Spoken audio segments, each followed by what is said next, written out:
আল্লাহ নবী সাহাবাদের উপরে এইভাবে অত্যাচার চরমে বাড়তে লাগলো। একটার পর একটা জান্নাতি প্রাণগুলো চলে যেতে লাগলো। এই সময় সাহাবাদের উপরে অত্যাচারের চরম সীমা যখন অতিক্রম করে যাচ্ছে, ঠিক এমন সময় আবু জেহেল একটা মিটিং ডাকলো। ওই মিটিংয়ে আবু জেহেলের দলের নেতা মন্ত্রী এমপি যারা বলে সবাই এসে জড়ো হলো। এই জড়ো হওয়ার পরে ছোট বড় নেতা সবাই জড়ো হওয়ার পরে আবু জেহেল চূড়ান্ত ফয়সালা দিচ্ছে কি মুহাম্মদ সাল্লাল্লাহু আলাইহি ওয়াসাল্লামের জন্য সবকিছু। না ও এ নায়ের কথা বলবে, না এরা নায়ের দিকে ছুটবে, না ও সত্য কথা বলবে, না এরা সত্যর দিকে ছুটবে, না ইনসাফের কথা বলবে, না মানুষের অধিকারের কথা বলবে, না জালিমদের বিরুদ্ধে বলবে, না এক আল্লাহ পাকের কথা বলবে, না এরা হকের দিকে ছুটে যাবে। এই এক কাজ করো, ওই মুহাম্মদ সাল্লাল্লাহু আলাইহি ওয়াসাল্লামকে দুনিয়া জমিন থেকে সরিয়ে দাও। বলবেন না নাউজুবিল্লাহ। চেষ্টা তারা করেছিল না করেনি? প্ল্যান করেছে না করেনি? ভাই আপনাদের অসুবিধা হচ্ছে, ঠান্ডা লাগছে, তাহলে বলুন দোয়া করে দিচ্ছি। কেন বাপ? জোর করে প্রেম হয় না, জোর করে প্রেম হয় না, ওটা সন্ত্রাসী হয়। আমি ধর্মের কথা বলে সন্ত্রাসী করবে, এটা তো হয় না। প্রেমের দরকার।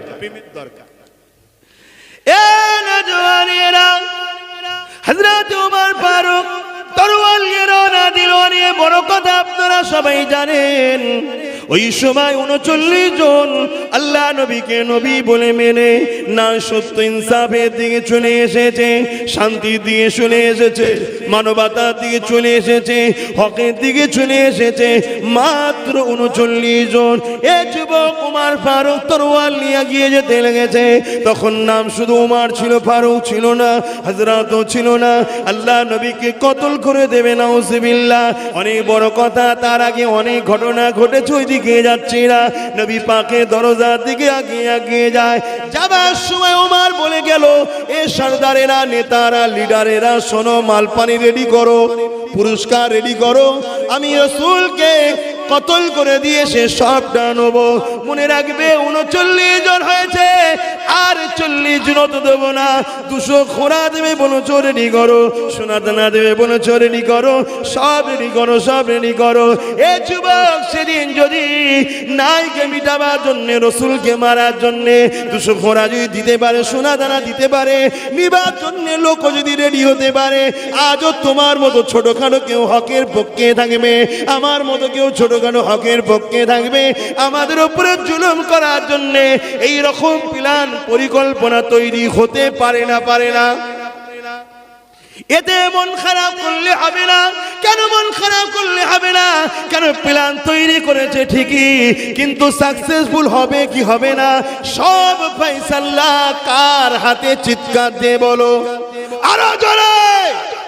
আল্লাহ রাব্বুল আলামিন যেটা চাইবে সেটা হবে। যদি আমার আল্লাহ তোমাকে হকের জন্য শহীদ হিসাবে চান, তুমি শহীদ হয়ে যাবে। আর যদি আল্লাহ তোমাকে গাজী চান, অবশ্যই তুমি জিতবে, কামিয়াবি হবে। সমাজের জন্য তুমি বড় পরিল হয়ে যাবে, সমাজ তোমাকে দেখে আগামী দিন শিক্ষা নেবে। আর যদি আল্লাহ তোমাকে শহীদ হিসাবে চান, তাহলে তুমি শহীদ হয়ে যাবে। তবে মনে রেখে দিও, মৃত্যু কিন্তু সবার হবে। আল্লাহর পক্ষে থাকলেও মৃত্যু হবে, শয়তানের পক্ষে থাকলেও মৃত্যু হবে, আল্লাহর পক্ষে ওয়ালাকে মারতে গেলেও মৃত্যু হবে, আর শয়তানের পক্ষে থেকে দালালি করলেও মৃত্যু হবে। মৃত্যু সবার হবে। মৃত্যুর পর একটা জায়গা রয়েছে জান্নাত, আর একটা রয়েছে জাহান্নাম। তুমি কোন জায়গায় যেতে চাও সেটা তুমি ঠিক করে দেখো। এ যুবক শুনে রেখে দাও, আল্লাহ নবী কেমন করে ওমর ফারুক রওনা দিচ্ছে কতল করে দেবে বলে। যাবার সময় বলতে লেগেছে, লিডারেরা শোনো, 39 থেকে 40 হতে দেবো না। আর আমার আল্লাহ আওয়াজ দিয়ে দিল, ওমর তাড়াতাড়ি তাড়াতাড়ি তাড়াতাড়ি যা, আমি আল্লাহ তোকেই 40 বানিয়ে দেবো। এ যুবক রেখে দাও, দুনিয়া দুনিয়া যুগে যুগে যুগে আল্লাহ দিনকে মিটাতে চেয়েছে, নবীদেরকে মিটাতে চেয়েছে। যারা মিটাতে চেয়েছে তারাই মিটে গেছে। তাদের ঘরের ছেলেরাও নবীর প্রেমিক হয়ে গেছে, বা কখনো কখনো তারাও নবীর প্রেমিক হয়ে গেছে।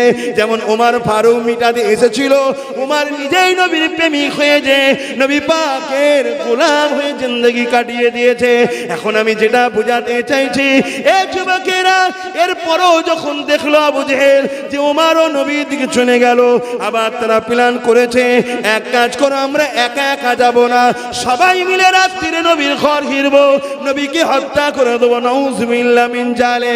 এ যুবকেরা, তরুণেরা, বাবেরা, আল্লাহ যাকে হিফাজত করে কেউ কিছু করতে পারবে না। একটা ছোট্ট নমুনা বলে দিয়ে যায়। আমার জিন্দেগিতে একটা অ্যাক্সিডেন্ট, আমার বাড়িতেও গভীর রাত্রিরে অনেক গিয়েছিল, কি ইরাদা ছিল জানি না, কিন্তু আল্লাহ যাকে রক্ষা করে, তালা খোলা ঝুলছে, সকালে দেখলাম, কিন্তু চোখে দেখতে পেল না, ঢুকতে পারলো না। এটারই নাম হলো আল্লাহ পাকের ক্ষমতা। এ যুবকেরা, তরুণেরা, এ নবী পাকের প্রেমিকেরা, এ নওজওয়ানেরা, মৃত্যু সবার একদিন না একদিন হবে। আব্বাস সিদ্দিকী কবে মরবে কেউ জানে না, কিভাবে মরবে কেউ জানে না। দুনিয়া কি চাইছে ওটা বড় কথা নয়, আমাকে যিনি জান দিয়েছে তিনি যেটা চাইছে ওটাই হবে। আমি নিজে চেষ্টা করো কিছু করতে পারবো না, আমার মালিক যেটা তকদিরে লিখেছে সেটাই হবে। তবে যাবার আগে বলে দিয়ে যায়, এ যুবক, তোমাকে তোমার আল্লাহ পাঠিয়েছে এই দুনিয়া জমিনে। কুনতুম খায়রা উম্মাতিন উখরিজাত লিন-নাসি তা'মুরুনা বিল মারুফ ওয়া তানহাউনা আনিল মুনকার। ন্যায়ের পক্ষে থাকতে হবে, অন্যায়ের বিরোধী করতে হবে, ন্যায় কাজ করতে হবে, অন্যায় থেকে দূরে থাকতে হবে, ন্যায়কে সাহায্য করতে হবে, অন্যায়কে মিটাবার জন্য সহযোগিতা করতে হবে, ন্যায়কে চিন্তা করার জন্য হাত লাগাতে হবে, অন্যায়কে মিটাবার জন্য হাত লাগাতে হবে। এই যুবক, অন্যায়ের পক্ষে থেকে হোসাইনি যেমন দাবি করা যায় না, আর ন্যায়ের পক্ষে থেকে এজিরি তেমন দাবি করা যায় না। তাই মনে রেখে দেবেন, আজকের দিনও ইতিহাস আমাদের কাছে এসে গেছে। ন্যায়ের পক্ষে সংগ্রাম যারা করবে তারাই তো কোরআন সুন্নাহর প্রেমিক। মনে রেখে দেবেন, ন্যায়ের পক্ষে যেমন নামাজ আছে, রোজা আছে, হজ আছে, দান খায়রাত আছে, গরিবদেরকে ভালোবাসা আছে, আল্লাহ সৃষ্টিকে ভালোবাসা আছে, এতিমদেরকে সাহায্য করা আছে, অসহায়কে সাহায্য করা আছে, বিধবাকে সাহায্য করা আছে, মা বাপকে সাহায্য করা আছে, মসজিদকে বাঁচাবার প্ল্যান করা আছে, মাদ্রাসাকে বাঁচাবার জন্য এগিয়ে যাওয়া আছে, ইত্যাদি ইত্যাদি। এগুলো সব নাই নাই নাই, এগুলোর বিরোধী যারাই করবে তারাই কোনো অন্যায়ের পক্ষে, তাদের দলভুক্ত হয়ে আর হোসাইনি মুসলমান দাবি করব হবে না, তাদের দলভুক্ত হয়ে জান্নাতে যাব আশা করলে হবে না। এ যুবক, শুনে রেখে দাও, জেনে রেখে দাও, আল্লাহ নবী, নূর নবী, দয়ার নবীর ঘরটা ঘিরে ফেললো, নবী পাককে মেরে দেবে বলে। হযরতে মাওলা আলীকে আল্লাহ নবী বলেছিল, আলী রে, তুমি আমার ঘরে, আমার ভেতরে, আমার হুজরা শরীফের মধ্যে আমার চাদরকে মুড়ি দিয়ে তুমি শুয়ে পড়ো, আমি আস্তে আস্তে চলে যাচ্ছি, আল্লাহর হুকুম হয়েছে আমি হিজরত করব। শয়তান চতুর্দিকে ঘিরে ফেলেছে, আবু জেহেল, উতবা, সাইবা ঘিরে ফেলেছে। আমার নবীর অপরাধ কি? কিছুই অপরাধ নয়। নবী ন্যায়ের কথা বলেছে, অন্যায়ের বিরোধী করেছে, নবী সত্য কথা বলেছে, মিথ্যা থেকে মানুষকে ফিরে আসার কথা বলেছে। আল্লাহ নবী মানুষকে জুলুম করতে নিষেধ করেছে, মানুষের হকটা দিতে বলেছে। এই জন্য আবু জেহেল, উতবা, সাইবা তারা লুটেরা ছিল, জালিম ছিল, চরিত্রহীন ছিল, মাতাল ছিল, খুনি ছিল, তারা নারীদেহ শোষণকারী ছিল, তাই তারা আমার নবীর বিরোধী করেছিল। আজ যারা আলেম সমাজ ন্যায়ের পক্ষে কথা বলবে, আজকে দিনে যারা নবীর ওয়ারিস তাদেরও বিরোধী করবে কারা? যারা চোরেদের পক্ষে, ন্যায়ের বিরুদ্ধে, অন্যায়ের বিরুদ্ধে, অন্যায়ের পক্ষে, যারা সময় মদের পক্ষে, তারা নারীদের জুলুমের পক্ষে, নারীদের শোষণ করার পক্ষে, তারাও দেখবে না আলেমে হাক্কানীদের বিরোধী আজকের দিনও করতে লেগেছে। অনেক বড় কথা, নবী আমার এমন করে রওনা দিতে লেগেছে। আল্লাহ নবী যখন রওনা দেবে, ঘিরে ফেলেছে। ওমা রমাইতে ইজ রমাইত লাকিন্নাল্লাহ রামা, এই দোয়া পরে বাড়িতে ফু দিয়ে ছড়িয়ে দিল।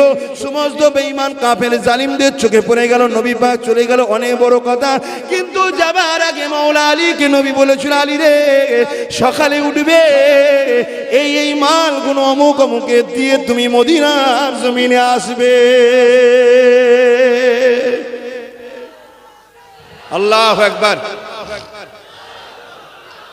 আসতে ভালো জিনিস, তাকবীর দেয়া ভালো, তাকবীর দেয়া ভালো, কিন্তু তকবীর আগামী দিনে অনেক দেখবেন অ্যালার্জি হবে, ওই অ্যালার্জির ডোজটাকে দিয়ে দিন। সময় কম বলে কত তাড়াহুড়ো করছে দেখছেন না, কিন্তু বলতে চাই যে আমার মুরব্বী বাপেরা বেজার হচ্ছেন না তো? বাপ ইসলামের পক্ষে বলছি, বাপ বেজার হচ্ছেন না তো? গায়ে লাগলে কিছু করার নেই বাপ, তারপরও জিজ্ঞেস করে নিলাম, কিছু করার নেই। হায় হায় হায়, যুগ যুগ ধরে ঘটে আসছে, শুধু নবীর সময় হয়েছে তা নয়, যুগ যুগ ধরে সাহাবা তাবিঈন ইমামে আজম আবু হানিফা হুজুরের সময় হয়েছিল, জানেন না? এক জালিম নেতা ছিল ইমামে আজম আবু হানিফাকে একটা মাসলা জায়েজ করতে বলেছিল। হুজুর বলেছিল মাসলা কারো বাপের নয়, মাসলা আল্লাহ, আমি কি করে জায়েজ করি? এই জায়েজ করে না বলে জোর করে, দেখেন আলেমরা বলছে মাথা লাগছে, জায়েজ করে না বলে জোর করে জেলে ভরে দিল। তুমি কে? আব্বাস সিদ্দিকী কে? সে আল্লাহর কত প্রিয় ছিল, তাকে আল্লাহ দ্বীনের জন্য, ন্যায়ের জন্য, সত্যের জন্য তাকেও জেলে যেতে হয়েছে। কথা মাথায় ঢুকছে? তুমি মনে করেছো আমি আরামের গায়ে হাওয়া লাগিয়ে দেবো, দিয়ে সব দিকটা ব্যালেন্স রেখে চলবো, নাতে না বুঝতে পারে, কেন বুঝলে অসুবিধা আছে, কখন যে কোন দিকে পানি হবে বোঝা যায়, ছাতা সেদিকে ধরবে। তোমাকে দুনিয়ার কেউ বোঝে না বাপ, আমার আল্লাহ বোঝে। তোমার দুনিয়ায় কেউ বিচারও করবে না, আল্লাহ করবে। যদি বলো জেল, আরে জেলে তো প্রত্যেকটা মোমেন দিন রাত জেলে আছি আমরা, আর দুনিয়া সিদরুল মুমিনিন, মুমিনদের জন্য দুনিয়াটা জেলখানা, আমরা তো জেলেই আছি। আবার কিসের জেল বলছেন? হ্যাঁ, চোর চুরি করে বুক ফুলিয়ে ঘরে সমস্যা নেই, আর আমরা মানুষকে দান করতে গেলেও সমস্যা, ঠিক না বেটি? লোক রেপ করে বুক খুলিয়ে ঘরে অসুবিধা নেই, আমরা মা বোনদের ইজ্জত ঢাকতে গেলেও সমস্যা। তাহলে আমরা জেলখানায় নেই? তবে যারা দুনিয়ায় গায়ে হাওয়া লাগাচ্ছে তাদের জাহান্নাম জেলখানা হবে। সেটা কেমন জায়গা পরে কখনো সময় হলে বুঝাবো খনি। তবে এতটুকু বলে যাচ্ছি, জাহান্নামীদের ঘরে ওপরে যে জাহান্নামীদের যে লেবাস পরানো হবে, ওই লেবাস যদি আসমানে টাঙিয়ে দেওয়া হয় এত দূরত্ব, তারপরে ওর দুর্গন্ধে মানুষ বাঁচতে পারবে না, দম নালিতে পেয়ে মারা যাবে। দুর্গন্ধ যখন খুব জায়গায় থাকে দেখবেন বমি এসে যায়, হক হক করে দম নিতে পারে না, মারা যাবে মানুষ। তাই নাংলা এলাকার মানুষ, নাংলা এলাকার মা বোন, এলাকার কাশীপুর, তাই তো নাকি, এলাকার বাপ ভাই মা বোন সবাইকে উদ্দেশ্য করে বলছি, আর সোশ্যাল মিডিয়ায় প্রত্যেকটা বাঙালি ভাই বাপ মাকে উদ্দেশ্য করে বলছি, তোমার অস্তিত্ব আল্লাহ দিয়েছে ন্যায়ের পক্ষে থাকার জন্য, অন্যায়ের বিরোধী করার জন্য। তোমার অস্তিত্বটাই জন্য তোমাকে কুরাইশ বংশের নেতৃত্ব মানতে হবে, অন্য কারো নেতৃত্ব তোমার মানা যাবে না। এটা আল্লাহর নবীর আইন। আবু দাউদ কি বলে, হযরত আব্দুল্লাহ ইবনে ওমর থেকে রায়াত মিশকাত শরীফের হাদিস তোলো, দেখো। তুমি ভাবছো আমি সামান্য পাবো, হুজুর ডাকলে তো শুধু লাই দেয় না তো, শুনছেন না শোনেননি? হুজুর অবশ্যই দেয়, দেয় না কে বলেছে?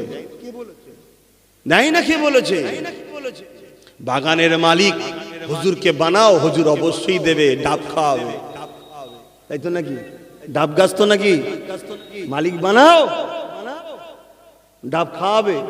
জঙ্গল পরিষ্কার করে সুন্দর করে বেড়া দিয়ে গাছের গোড়ায় পানি দাও, আদ দাও, গাছ বড় হবে, ডাব হবে, তারপর তো তোমায় খাওয়াবে। কেন খাওয়াবে না? আর তুমি সব খ্যাত জমিন মাল দিলে একজনকে, আর যে হাত পাচ্ছে হুজুর। কথা বুঝছেন না? বোঝেন না? আশা করছি খুব ভালো বোঝে এরা, হালকা বয়সের ছেলে তো, খুব ভালো বোঝে এরা।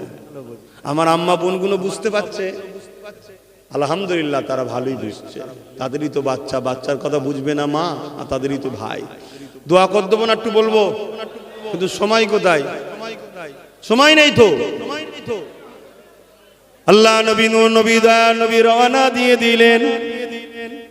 হযরতে মাওলা আলী নবী পাকের বিছানাতে, মন দিয়ে শোনেন, মন দিয়ে মন দিয়ে মন দিয়ে ভাবার বিষয়। নবী পাকের বিছানায় নবীর চাদর মুড়ি দিয়ে শুয়ে আছে, শুনছেন না? বিছানা এটা কার? দয়ার নবীর। চতুর্দিকে ঘর ঘিরে মারতে এসছে কাকে? দয়ার নবীকে। শালটা কার? দয়ার নবীর। মুড়ি দিয়ে ঘুমাচ্ছে কে? হযরতে আলী। ভাই ঘুম হবে? বলবেন তো? কেন? ওই ঘরে ঢুকে নবী পাককে ওরা কতল করবে, নাউজুবিল্লাহ বলেন। এটা তো ইরাদা, সেইখানে নবীর বিছানাতে নবীর শাল গায়ে দিয়ে, চাদর গায়ে দিয়ে, মুড়ি দিয়ে আবার ঘুমোচ্ছে। এই মুখটা খুলে রাখি, কমসে কম আলীকে দেখে যেন না মারে, এটাই তো দরকার। ঘুমোচ্ছে। পরের দিন সকাল হলো, বলুন আল্লাহু আকবার। কিছু হয়নি, কিন্তু বিষয় অন্য জায়গায়। আমি যেটা বুঝাতে চাইছি, হায় হায় কুরবান যাক ঈমান কাকে বলে। বিশ্বাস, বিশ্বাস। আল্লাহ নবী বলেছেন প্রত্যেকটা কষ্টের পরেই শান্তি আছে, জোরে বলুন সুবহানাল্লাহ। প্রত্যেকটা বাধার পরেই মুক্ত আছে, জোরে বলুন সুবহানাল্লাহ। প্রত্যেকটা সংগ্রামের পরেই ফতে আছে, জোরে বলুন সুবহানাল্লাহ। যদি তুমি আল্লাহর জন্য করো, মানুষের ন্যায় ইনসাফের জন্য করো। আল্লাহর জন্য বলতে গরিবদের জন্য, আল্লাহর জন্য বলতে ইনসাফের জন্য। কেন? আল্লাহ ইনসাফের পক্ষে। আল্লাহর জন্য বলতে লুটা নয়, মানুষকে অধিকার ফিরিয়ে দেওয়ার জন্য যদি করো। কথা বুঝে আসছে না? নাই দেরি হলো, প্রত্যেক কষ্টের পর কি আছে? শান্তি আছে। রাসূল বলেছেন। এই কথাটার উপরে বিশ্বাস কর। ভেঙে পড়ছি তো আমরা। কি হবে রে বাবা, কি করবো রে বাবা? শোনো, মাওলা আলী সকালে উঠেছে, ফজরের নামাজ পড়ে যার যার মাল দিয়ে চলে গেছে। কি হয়েছে পরে বলছি। মদিনা শরীফে গেছে, সাহাবা ভাইরা সব চিন্তার মধ্যে আছে। কেন? ঘরের মধ্যে মাওলা আলীর সঙ্গে নবীর কি কথা হয়েছিল, বাকি সাহাবারা তো শোনেনি, তাই চিন্তার মধ্যে আছে। আমরা হয়তো ভাইটাকে হারিয়ে ফেললাম, ভাইটাকে হারিয়ে ফেললাম। এই জায়গাটা খুব সুন্দর কথা আছে, শোনার পরে আল্লাহু আকবারটা খুব মহব্বতের সাথে জোরে বলতে হবে, একটু শুনে নাও। বিশ্বাস কাকে বলে? তাই মদিনায় যারা আগে চলে গিয়েছিল সাহাবা ভাইরা বড় মন খারাপ করেছে। এমন সময় মাওলা আলী গিয়ে সালাম দিলেন, আসসালামু আলাইকুম। সাহাবা ভাইরা দেখেই চমকে গিয়ে সালাম দিয়ে সব উঠে গলায় মিলছে। ভাই তুমি বেঁচে আছো? ভাই আমরা তো মনে করেছিল এই হবে, হ্যান হবে, ত্যান হবে, কি ঘটবে না ঘটবে। তা ভাই কি করছিলে? হযরত আলী বলছে নবীর বিছানায় শুতে পেরেছি। কপাল বিশাল, ঠিক না বেটি? যত নবীদের যে ফয়েজ নবুয়াতের পেয়েছি, আবার নবীর চাদর মুড়ি দিয়ে বলছে ভাই ঘুম হলো? বলছে যার কুদরতি হাতে আলীর জান, সেই খোদার শপথ করে বলছি জীবনে কোনোদিন জ্ঞান হওয়ার পর থেকে এত নিশ্চিন্তে আরামে ঘুম কোনোদিন আলীর হয়নি। জোরে বলুন সুবহানাল্লাহ। আরো জোরে বলুন আল্লাহু আকবার, আল্লাহু আকবার, আল্লাহু আকবার, আল্লাহু আকবার। তার মানে আল্লাহ তিনি যে সব থেকে মহান, যিনি আলীকে এত নিশ্চিন্তায় ঘুম দিয়েছে। সাহাবারা বলছে ভাই কি করে হলো? বলছে ভাই তুমি কি জানো রাসূলের সঙ্গে আমার কি কথা হয়েছিল? বলছে না। আল্লাহ নবী বলেছিল আলী সকালে উঠবে, খুব ভালো করে শুনবে, সকালে উঠবে, নামাজ পড়বে, মালগুলোকে ভাগ করে মদিনায় আসবে। ভাই আলীর অন্য কোন দিন মরণ হবে না হবে আলী জানে না, কিন্তু 100% ওই দিন মদিনা আসার আগ পর্যন্ত আলীর মৃত্যু নাই। যদি থাকতো কখনো মদিনাওয়ালা বলতো না যে আমার মদিনায় আসবি। এটা আলী জেনে গেছে যে আজকের রাত মৃত্যু নাই, আজকের ফজর মৃত্যু নাই, মদিনা যাওয়ার আগ পর্যন্ত আলীর মৃত্যু নাই নাই নাই। জোরে বলুন সুবহান। নারায়ে তাকবীর, নারায়ে তাকবীর। বিশ্বাস মানা কাকে বলে? দেখো রাসূল আমাদেরকে বলেছেন হকের পক্ষে থাকো জান্নাত পাবে, যদি গাজী হও মালও পাবে, অর্থাৎ দুনিয়ায় সম্মান ইজ্জত ধন দৌলত সেটাও পাবে। হকের পক্ষে থাকো। সাহাবারা বললেন হুজুর আপনি চলে যাবেন, ইসলামের ঝান্ডা। নবী বললেন পৃথিবীর শেষ দিন পর্যন্ত দুজন যদি কোরাইশ থাকে তার মধ্যে একজনের হাতে ইসলামের ঝান্ডা, ন্যায়ের ঝান্ডা, সত্যের ঝান্ডা, আমার মাননেওয়ালারা তার নেতৃত্ব মানবে। আপনারা যদি নবীকে মানেন সত্যি, তাহলে আপনাকে ভাবতে হবে ইনি ডাকছে, ইনি খারাপ লাগবে না বুঝাবার জন্য বলছি। আচ্ছা আমার হাত দিয়ে ডাকাচ্ছে, ইনি ডাকছে, ইনি ডাকছে, এই মাথাটাও ডাকছে, তোমাকে তো দেখতে হবে ইনি কে, ইনি কে, ইনি কে, ইনি সত্যবাদী, ইনি সত্যবাদী, আর এই কোরাইশ বাচ্চাটা মিথ্যাবাদী। এরকম মুসলমান আমরা।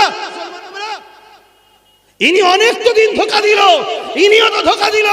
কোরাইশ বাচ্চা যখন তোমায় কিছু বললো তোমার তো ভাবা দরকার ছিল। কথা বুঝছেন না? বোঝেন না? হ্যাঁ এখন আমার কথা শুনে কারো আবার সমস্যা হচ্ছে না তো? খুব বুঝে চলার চেষ্টা করেন। সবকিছু লেনদেন, উঠা বসা, কথাবার্তা, পরামর্শ, সহযোগিতা সবটাই যেন কোরাইশ বংশের বাচ্চার নেতৃত্বে হয়। আপনাকে মানতে হবে নবীর কথা, এটা আপনাকে মানতে হবে। না হয় আল্লামা রুহুল আমিন সাহেবের মতো অত বড় হাদিসের পণ্ডিত দাদা হুজুরের কাছে যাই, এলেমের সাগর, তিনি কেন গেলেন? তিনি নবীর এই হাদিসটাও দেখেছে যে কোরাইশের নেতৃত্ব মানতে হবে।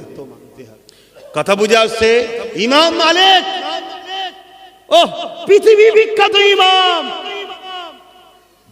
বিশার হাফির কাছে এমনি যাইনে। অতএব বাপ ভাই, আপনি দুনিয়ার কাজ কাম তাও কোরাইশদের সঙ্গে লেনদেন, যোগাযোগ, পরামর্শ নিয়ে করতে হবে। আপনাকে সব বিষয়টা নবীকে ফলো করতে হবে। আর নবী রেখে গেছেন দুটো জিনিস, একটা কোরআন আর একটা সুন্নাহ। আর এক হাদিস আছে কোরআন ও আহলে বায়াত। কথা বুঝে আসছে? এই মোট দুটো তিনটেকে নিয়ে, দুটো হাদিসকে এক জায়গায় নিয়ে চারটে জিনিস হচ্ছে, অর্থাৎ কোরআন সুন্নাহ নেবেন আহলে বায়াতদের থেকে। কথা বুঝে আসছে? নবীর বংশধর, নবীর খানদান, তাদের থেকে নেবেন। এবং কোরআন সুন্নাহ একটা পূর্ণাঙ্গ জীবন ব্যবস্থার নাম। কেউ যদি মনে করে কোরআনে ব্যবসা, হাদিসে ব্যবসার কথা নেই, সেই ইসলাম বিরোধী কথা বললো, সে বেঈমান হয়ে যাবে, ইসলাম থেকে বেরিয়ে যাবে। কেউ যদি মনে করে বিবাহ শাদীর ব্যাপারটা পারিবারিক জীবনের ব্যাপার, এটা কোরআন হাদিসে নাই, সে ইসলাম থেকে বেরিয়ে যাবে। কেউ যদি মনে করে চাষবাসের ব্যাপার, এটা কোরআন হাদিসে নাই, সেও ইসলাম থেকে বেরিয়ে যাবে। ঠিক কেউ যদি মনে করে রাজনীতির বিষয়টাও ইসলাম কোরআন হাদিসে নয়, সেও ইসলামকে ছোট করলো, সে ইসলাম থেকে বেরিয়ে যাবে। আপনি আমেরিকায় থাকেন, লন্ডনে থাকেন, ফ্রান্সে থাকেন, মক্কায় থাকেন, মদিনায় থাকেন, আর ভারতবর্ষেই থাকেন, আপনি আপনার রাসূল ছাড়া অন্য কোনো কাউকে ফলো করতে পারেন না। আর নবীর পক্ষে আল উলামা ওয়ারাসাতুল আম্বিয়া, আলেমে হাক্কানীদেরকে ফলো করুন, কোরাইশের নেতৃত্ব মানুন। তারা যেভাবে আপনাদেরকে ডিরেকশন দিচ্ছে সেভাবে চলুন। মেঘলা হয়েছে তো কি হয়েছে, মনে রাখবেন 3 সালে সাহাবেও মেঘলা হয়েছিল পানি হবার। নহজুর পীর কেবলার কাছে দাদা হুজুর এক খলিফা গেলেন, হুজুর আপনি একটু দোয়া করেন। নহজুর বললেন, এ বাপ আমি তো দোয়া করব, তুমি 1 দিন ধরে কি করেছো? বাপের কাছে এসে তুমি বলো আমি তো দোয়া করব। শোনেন, ভালো সোহবতে থাকলে কি হয়, সেই খলিফাটা শুধু আসমানের দিকে তুই বললেন, আল্লাহ ফুরফুরা শরীফে লক্ষ লক্ষ মানুষ আসবে, এই জায়গাটা বাদ দিয়ে যেন পানি হয়। চতুর্দিকে পানি হচ্ছে, ফুরফুরা শরীফের জমিনে পানি আল্লাহ দেয়নি। জোরে বলুন সুবহানাল্লাহ, আরো জোরে বলুন সুবহানাল্লাহ। আল্লাহু আকবার। ভাইরা আমার, আমরা সেই দরবারের সন্তান। হ্যাঁ আব্বাস সিদ্দিকী খারাপ, কোনটা খারাপ? তুমি যদি ফুরফুরার হও, তুমি যদি দাদা হুজুরকে মাননেওয়ালা হও, কোন দিনের জন্য তুমি আব্বাস সিদ্দিকীকে গিয়ে বলেছো যে এইটা আপনি করছেন এটা ভুল, কোরআন হাদিসের বেখিলাফ? কোনদিন বলেছো? না, বলিনি। তাহলে তোমাকে এই রাইটটা কে দিল যে তুমি তার সমালোচনা চায়ের দোকানে, তার সমালোচনা বাজারে, তার সমালোচনা মাইক ধরে তুমি করছো? কেন? কি জন্য? বলছেন না দুনিয়ার প্রভুকে খুশি করতে হবে তাই তোমায় গাল দিচ্ছি। ও যদি দুনিয়ার প্রভুকে খুশি করার জন্য গাল দিতে পারে, এই নবীর গোলামেরা, তোমরা আমার রাসূলুল্লাহ দিনকে যারা মিটাচ্ছে তাদের থেকে দূরে সরে গিয়ে নবী বংশের বাচ্চাকে সাথে করে নিয়ে নবীর দিনকেও যেমন বাঁচাবো, গরিবদের অধিকারও দেবো, এর জন্য কি আমরা সংগ্রাম করতে পারবো না? পারবো না?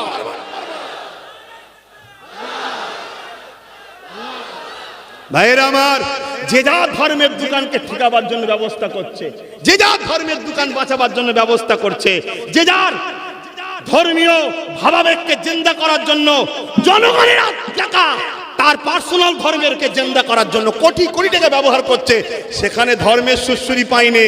আর আমি বলছি আমার মাদ্রাসাকে শিক্ষক নিয়েও বন্ধ করে দিয়ে মাদ্রাসাকে বন্ধ করে দিচ্ছে, আমার মাদ্রাসাকে বোলডুজার দিয়ে ভেঙে দেওয়া হচ্ছে, এগুলো অন্যায়। আমার বোরখাকে বন্ধ করে দেওয়া হচ্ছে, এটা অন্যায়। আমার মুসলিম কওমকে বেকার গরিব ইচ্ছা করে বানানো হচ্ছে যাতে করে একটু ভিক্ষা পেলেই যেন তোষণ শুরু করে দেয়, এটা অন্যায়। তখন বলছে আব্বাস সিদ্দিকী ধর্মের সুশ্রী দিচ্ছে। কথা বুঝছেন না? বোঝেন না? যে যা ধর্মের দোকানকে সুন্দর করে গুজাবার জন্য অপরের লোকের টাকাও দরকার নিয়ে চলে আসছে, নিয়ে এসে তার ধর্মের দোকানকে গুছোচ্ছে। আমি তার চেষ্টাকে খারাপ বলছি নি, সে তার ভালোবাসাকে করবে না।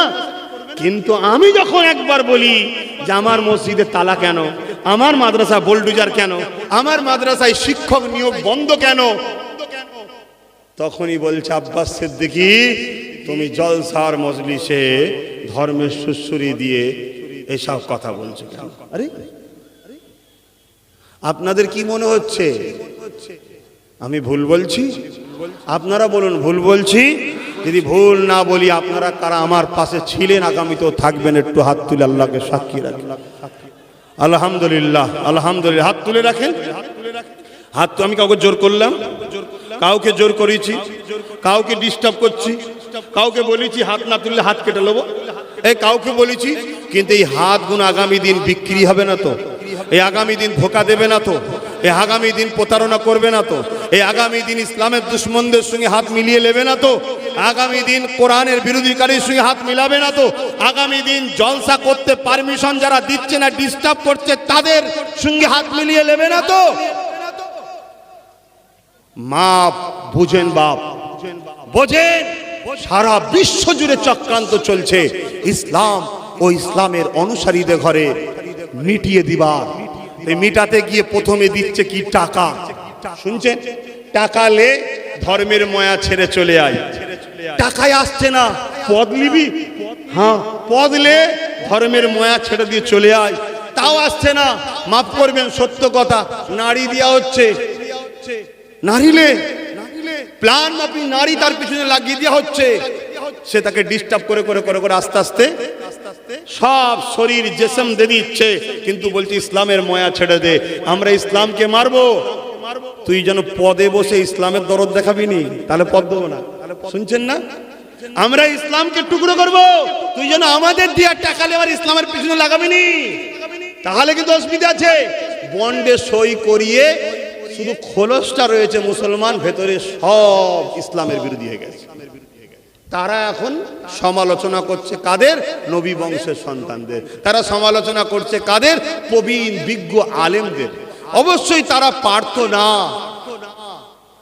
যারা পারতো না, যদি একদল বক্তা মলি সাহেব তাদের কাছে বিক্রি যদি না হতো, এতে আমাদের দুঃখ লিবার তো কিছু নেই।